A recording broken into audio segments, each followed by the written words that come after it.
After breaking down the Kizaru problem and how the constant need for holding back really does make it hard to push the Kizaru agenda, today we will be taking a look at a different admiral and going over what I believe to be the funniest One Piece agenda that is currently going on. That being, of course, the Aokiji Agenda, or the Aokiji is so much faster and freezes his opponent agenda. Aokiji has always been one of my GOATs, so I'm excited to break down not only Aokiji's time throughout the story, but also break down his scaling and see if this agenda of his is truly real. Done. Can we get much higher? So high. Oh, oh, oh. Oh, oh, oh. Oh. Now, I'll first mention here what I briefly touched on in my Kizaru video, that being, of course, how the admirals all represent a sense of justice. Originally, I said how Aokiji tries to push what's beneficial to the people, but I was actually wrong about that. Aokiji's justice is more laid back in a sense, where he doesn't think enforcing justice is necessary and is only enforced with minimum effort. Which is why Aokiji seems so nonchalant even in comparison to Kizaru, who is the nonchalant admiral. Like, bro, he's just so chill. See what I did there?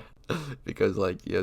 Anywho, it's said Aokiji can freeze the very ocean itself with his ice, as we then see him destroy our protagonist in 10 seconds flat, along with freezing the majority of a sea while taking out a sea beast, which, fun fact, had enough potency to wipe out countries just based on the range alone. Now, Aokiji was able to do this with, of course, the Hie Hie Fruit, or the Freezing Fruit, which is a logia type devil fruit that allows the user to transform himself or anything he touches into ice, inflicting both physical and freezing damage in his attacks. Even if his body were to break, he can regenerate and reform himself, as well as he is literally ice itself, and he has at least access to both Advanced Armament and Advanced Observation confirmed in Marineford, and potentially Advanced Conqueror shown in the Garp fight, but that's a little bit more contentious. We know that Observation and Armament are definitely things he has access to though. As we know, Luffy would go on to free Robin, and she'd managed to find herself in a good position, which leads into Aokiji, who originally wanted to eliminate her, letting her go as he recognized what she dealt with past Ohara. And he also did it out of respect for Saul, who he may or may not have let live, which is a pretty cool detail to keep in mind. I honestly think that he probably didn't do it on purpose, as he did go after Robin anyway, but he stopped after seeing what she managed to build for herself. Aokiji after this wouldn't be seen until Marineford, where of course he is the first admiral to step in when Whitebeard invades Marineford.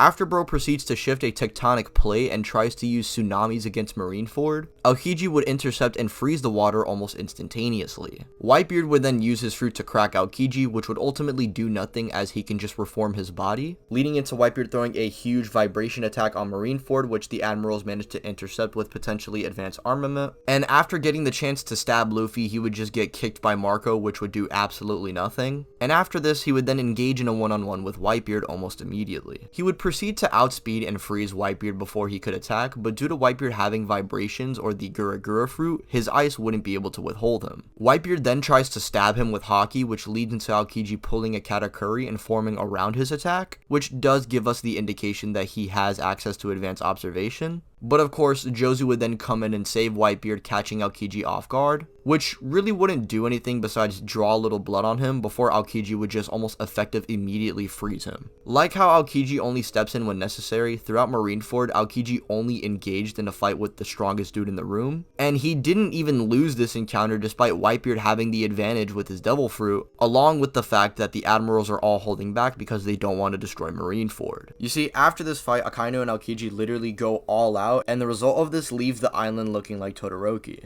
This would have been the result of Marineford had these admirals went all out, so it's clear that they're clearly holding back in the fight with Whitebeard. In this fight with Akainu and Aokiji, it's implied that they went blow for blow, but Aokiji would ultimately lose. Now, a lot of people debate on whether or not they got stronger here, as when two people are fighting for a long time, their haki could bloom. I'm not sure if they necessarily got exponentially stronger like how Luffy did against Katakuri, but it is something to keep in mind because Akainu and Aokiji did fight for 10 days, which as far as we know is probably the longest period between two characters just having a fight. Like, the Yonkos be fighting for a few days or whatever, but these two went on to fight for almost 2 weeks. I do think regardless though, post-time skip Aokiji and Akainu are superior to their pre-time skip selves. And of course, after Aokiji takes this fat L, he would leave the Marines and would just pretty much be solo until Blackbeard would eventually find him, where it seems like Blackbeard really didn't want the smoke with Aokiji at all, despite him threatening them. It's pretty obvious that Blackbeard during this encounter wanted to recruit him, and I don't think it's ridiculous to say aside from Blackbeard, Aokiji would just solo the crew, which is why Blackbeard was probably scared because he did not want his crew members to get killed. When these two do get in each other's faces, Teach is implied to be a little scared, but he would have been down to fight regardless since he has the advantage with his devil fruits. I mean, think about it. Not only does he have the Gura Gura, which as we saw in Marineford was a hard counter to his ice powers, but he can also use the Darkness fruit, which just negates Aokiji's fruits entirely. Now, of course, weaker Marines like Sengoku were able to draw blood on Teach fresh after obtaining the Gura Gura, and Blackbeard after Marineford was just terrified of even engaging with Akainu by this point, meaning Aokiji, who can fight Akainu, should be relative of this caliber. However, I think a simple explanation for this would just be that Blackbeard got stronger throughout the 2 years and actually mastered his powers, which is why he didn't want to fight Shanks and Akainu, along with the fact that he had different reasons for not wanting to fight Aokiji. Aokiji is more so looking like Blackbeard's Zoro if anything, and no, Shiryu, just because he has one statement that gets contradicted and he off-guards Garp.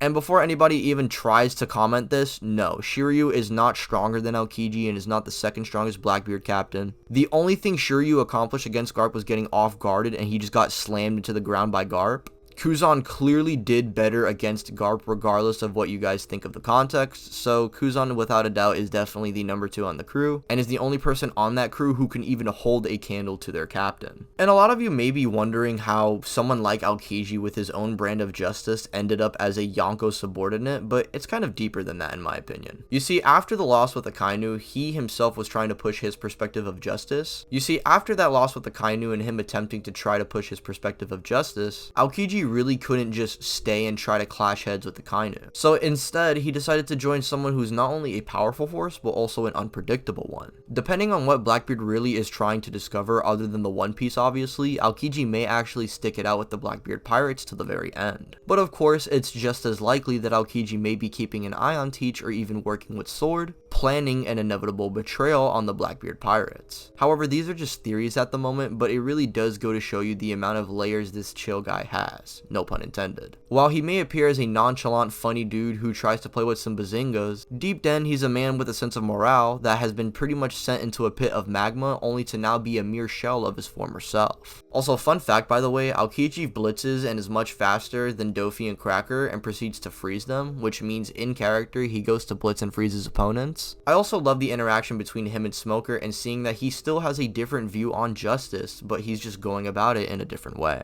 And this is all too obvious to us or the viewer when Garp arrives onto Blackbeard's island to try and save Kobe. After Garp already dished out some hockey utilizing Galaxy Impact and destroying the majority of the island, he would waste a lot of his stamina fighting fodder Blackbeard goons and even taking a stab wound in the process. Now, after all of this, Aokiji would manage to combat Garp while clearly not being in the right headspace, since not only is Garp the one man who taught him his sense of justice and made him the Marine he once was, but Garp was also the one who even trained Kuzan, and now Kuzan is an enemy of the Marines. By the way, we see during this training as well, Kuzan was able to grow accustomed to this training pretty easily, keeping up with the likes of even a younger Garp before his Admiral days. Kuzan may be stronger and Garp might be weaker than what he used to be, and weaken in this fight, but Kuzan is put in a similar position to Kizaru and Egghead where he has to kill somebody who's close to him. These factors allowed these two to just go all out and go blow for blow. However, a lot of people would like to argue Garp definitely was in an advantageous position, and had he not been weakened prior and Aokiji and him just fought blow for blow, Garp probably would have had the slight edge under normal conditions. Regardless though, Aokiji is not that far behind Garp if you think he is weaker than him, but he's still somebody in the series who has yet to go all out. This guy is probably the anomaly of One Piece, as he's technically a Yonko commander by role, but this man has unironically scaling that puts him above some of the Yonkos himself. Due to seeing how Kizaru performed against Gear 5, I believe Aokiji would have a much better time against Luffy due to being a lot stronger in comparison to his Marineford self, while Kizaru probably didn't grow all that much. Aokiji fought Akainu for days on end, and he even clashed with the likes of Old Garp, who could blitz the same Marco who could react to Kizaru. And Akainu, the same guy Aokiji was going blow for blow with, could just finesse and weave Marco's blows. Aokiji, in my opinion, would be closer closer to somebody like maybe Kaido, who honestly I believe can't definitively beat Aokiji. This matchup is super contentious and there are a lot of factors depending on certain things, but we do have a statement comparing Kaido and Big Mom to the three admirals back in Marineford. And although this version of Kaido that they're mentioning or promoting about wasn't going all out on Rooftop, Aokiji was also holding back in Marineford, along with also getting significantly stronger throughout the time skip.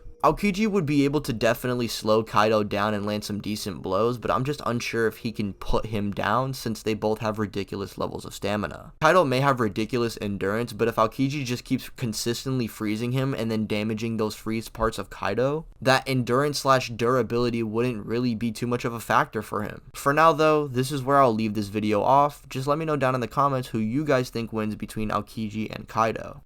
And remember, Aokiji is much faster and can freeze anybody who is not the painted swordsman of One Piece, and well, the guy who Aokiji wasn't much faster and could freeze him. Anywho, he's by far one of the best written characters within One Piece, and he can definitely beat Goku. Okay, goodbye.